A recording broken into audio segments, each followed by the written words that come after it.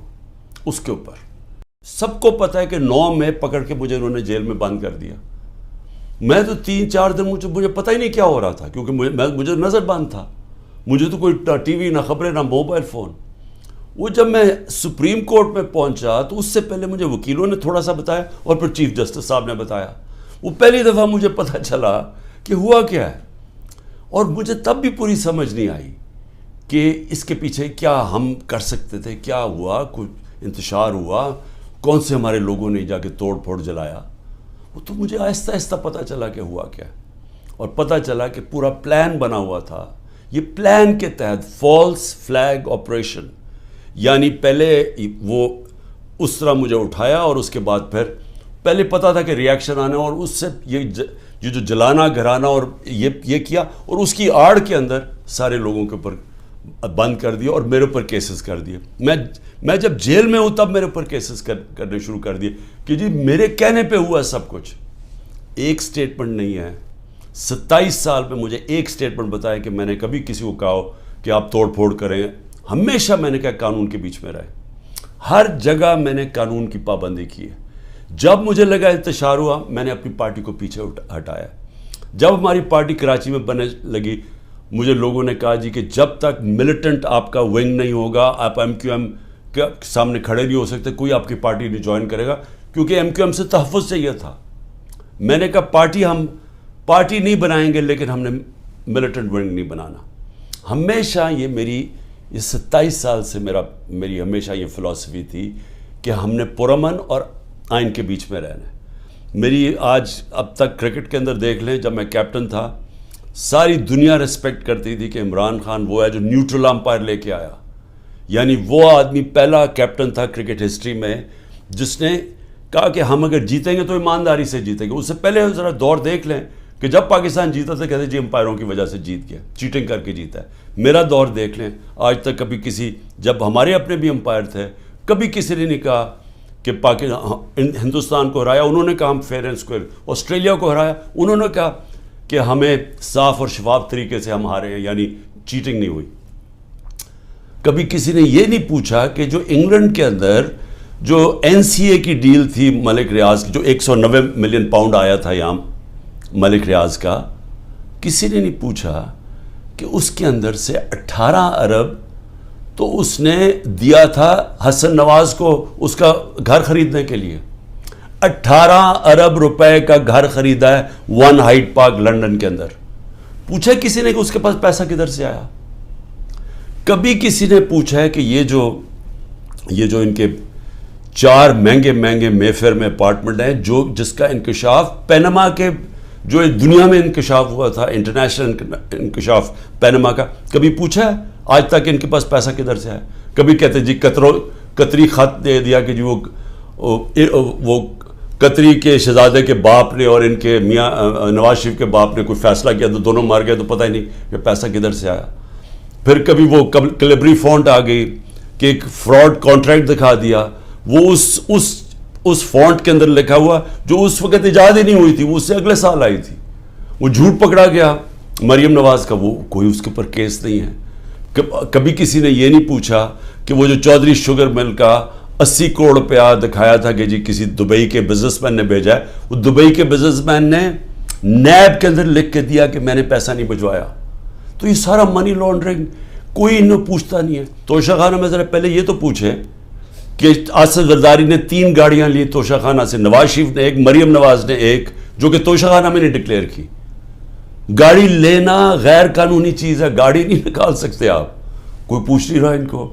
آصف زرداری کے اوپر وہ جو فیک اکاؤنٹ کیسز تھے, اربوں روپے کا پیسہ جو شروع کیا تھا طریقہ نواز شریف نے حدیبہ پیپر مل میں کہ یہاں سے چوری کر کے پیسہ ہنڈی والی سے باہر بھیجو, ادھر سے ریمیٹنسز دکھا کے پاکستان لے آؤ, وہی پیسہ بلیک کا پیسہ وائٹ کر لو.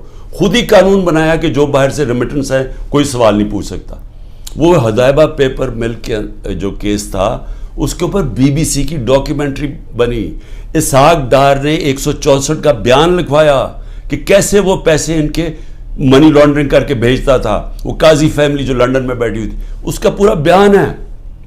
تو وہی طریقہ سارا ابھی تک, وہ شہباز شریف کا جو ہمارے دور میں پکڑا گیا, ایک ہی تو ہمارے دور میں ہوا تھا شہباز شریف کا جو کیس, وہی شہباز شریف کے کیسز کہ یہاں سے 8 ارب روپیہ اس نے اس کے جو منگوایا وہ فیک اکاؤنٹ سے. سارے چیزیں بتا رہا ہوں کہ یہ المیہ پاکستان کا. کیوں وہ بیچارے جو کشتی میں جن لوگوں سے پوچھیں رشتہ داروں سے, جو گریس میں یہ کشتی میں ہمارے کوئی 300 پاکستانی بیچارے ڈوبے ہیں, ان سب نے کیا کہا کہ ہمیں کوئی امید ہی نہیں نظر آ رہی, پاکستان میں ہمارا کوئی چانس ہی نہیں اپنے آپ کو اوپر لے جانے کا. یعنی وہ لوگ اس ملک سے امید چھوڑ کے بیچارے یہ نکل رہے ہیں, پیسے دیتے ہیں, قرضے اکٹھے کر کے نکلتے ہیں یہاں سے. یہ وہ لوگ ہیں, کیونکہ یہاں جو طاقتور ہے وہ جو مرضی کر لیں, اس کو یہاں کا پاکستان کا انصاف کا نظام نہیں پکڑتا. اور یہ ہمارے سامنے اب بیٹھے ہیں سارے دن دناتے ہوئے, 30 سال سے جو ایک دوسرے کو چور کہہ رہے تھے, آج سارے اوپر بیٹھے ہوئے ہیں. کوئی ان کے اوپر کیسز نہیں ہے, ختم ہو رہے ہیں ان کے کیسز. کیس کس کے اوپر کر رہے ہیں؟ ان لوگوں کے اوپر جن کی پوری کوشش تھی کہ اس ملک میں قانون کی بالادستی لے کے آئیں. یہ جو لوگوں کے اوپر ظلم کیا جا رہا ہے, جو جیلوں میں بھرے ہوئے ہیں, جو ہمارے کارکن ہیں, اس گرمی کے اندر چھوٹے چھوٹے کمروں میں کھانا باہر سے لے جانے نہیں دیتے, ان کو اس طرح کر رہے ہیں جیسے کہ کوئی دشمن ملک کے لوگ ہیں, اپنے لوگ ہی نہیں ہیں بلکہ دشمن ملک کے لوگوں سے یہ بھی نہیں کرنا چاہیے. تو یہ سارا کچھ ثابت یہ کرتا ہے پاکستان میں کہ جب تک ہم اس ملک کے اندر اپنا انصاف کا نظام نہیں ٹھیک کرتے, جب تک طاقتور اسی طرح ظلم کرتا رہے گا کمزور پہ, اسی طرح ہمارے غریب لوگ یہاں سے ملک سے کوشش کریں گے یہ کشتیوں میں باہر جانا, کیونکہ یہاں روزگار ملنا نہیں ہے. جب تک ہم انصاف کا نظام نہیں ٹھیک کرتے, یہاں سرمایہ کاری نہیں ہونے لگی, سرمایہ کاری نہیں ہوگی, نوکریاں نہیں ملیں گی, اور نوکریاں جب نہیں ملیں گی تو یہی حالات ہوں گے, غربت بڑھتی جائے گی, بے روزگاری بڑھتی جائے گی جو بڑھ رہی ہے پاکستان میں. اور جو طاقتور ہے وہ اپنا پیسہ باہر رکھے گا. یہ ساروں کا, یہ جو میں نے نام آپ کو بتائے ان بڑے بڑے خاندانوں کے, سب کا پیسہ باہر پڑا ہے. ان کو کوئی فرق نہیں پڑا کہ روپیہ گرتا ہے, مہنگائی ہوتی ہے, ان کو فرق ہی نہیں پڑتا. ڈالرز میں پیسے پڑے ہوئے ہیں ملک سے باہر. یہ جو ہماری تحریک ہے, یہ پاکستانیوں, یہ آپ کے مستقبل کی تحریک ہے, یہ حقیقی آزادی کی تحریک ہے. اس میں آپ نے نہ گھبرانا ہے نہ دل چھوڑنا ہے. اگر ہم اس وقت اپنی جد و جہد سے پیچھے ہٹے تو یہ ہمارے بچے ہمیں کبھی معاف نہیں کریں گے. اس ملک کا مستقبل ختم ہو جائے گا. یہ جو اوپر قبضہ گروپ بیٹھا ہوا ہے اور یہ ظلم کر کے لوگوں کو ڈرا کے ہمیں غلام بنا رہا ہے, آپ نے کسی صورت پیچھے نہیں ہٹنا. میں پھر سے آپ کو کہتا ہوں, پیچھے ہٹ گئے ملک کا مستقبل کیا. وہ جو بڑی خواب تھی پاکستان, جو ہمارے لیڈر قائد اعظم, جنہوں نے, جو کانسٹیٹیوشنلسٹ تھے, جو کہ قانون کی حکمرانی پہ چلنے والے تھے, جو آزادی کی جب وہ بات کرتے تھے تو وہ کوئی کمپرومائز نہیں کرتے تھے آزادی کے اوپر. خوددار انسان تھے. یہ غلام ہندوستان میں ایک آزاد انسان تھا جس کے ضمیر کی کوئی قیمت نہیں تھی, جس کے مخالف بھی ان کی عزت کرتے تھے. اور علامہ اقبال, جو ایک کئی صدیوں میں ایسا ذہن مسلمان دنیا میں نہیں آیا جو علامہ اقبال کا تھا, جو انہوں نے تصور دیا تھا کہ ہم نے مدینہ کی ریاست کے اصولوں پہ ایک عظیم قوم کھڑی کرنی ہے, اور پھر بتایا کہ کیوں ایک زمانے میں ہم نے دنیا کی امامت کی, اور شکوہ اور جواب شکوہ میں بتایا کہ کیوں ہمارا اب زوال ہے. آج ہم ادھر ہی کھڑے ہیں. ہمیں وہی علامہ اقبال کی جو ان کی شاعری تھی, ہمیں اس کے اوپر ایک ایک شعر کے اندر کہ ہمیں انہوں نے پورا فلسفہ دیا ہوا ہے کہ آزاد قوم ہی کی صرف پرواز ہے, صرف آزاد لوگ ہی اقبال کے شاہین بن سکتے ہیں, غلاموں کا کوئی مستقبل نہیں ہے. پاکستان زندہ باد.